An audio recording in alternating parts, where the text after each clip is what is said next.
कर्मचारी अनुपात खानेपानी समितिको प्रति 1000 धाराका लागि कार्यरत कर्मचारीहरूको सङ्ख्या हो।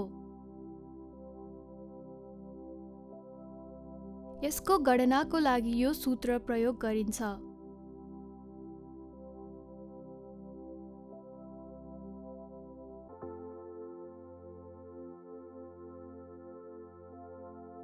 कर्मचारी अनुपात उपभोक्ता समितिको मानव संसाधनको पर्याप्तता र दक्षताको मूल्याङ्कन गर्नको लागि प्रयोग गरिन्छ।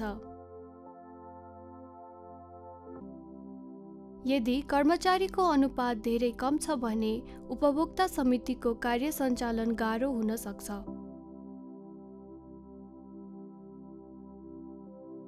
यदि कर्मचारीको अनुपात धेरै उच्च छ भने अपव्ययका कारण उपभोक्ता समितिले राम्रोसँग कार्य सम्पादन नगर्न सक्छ। यो गणनाको लागि उदाहरण हो।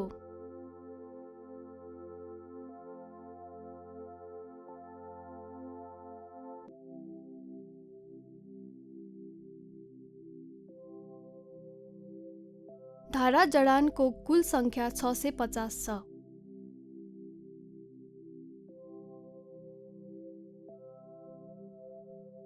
कर्मचारी अनुपात 12.3 छ।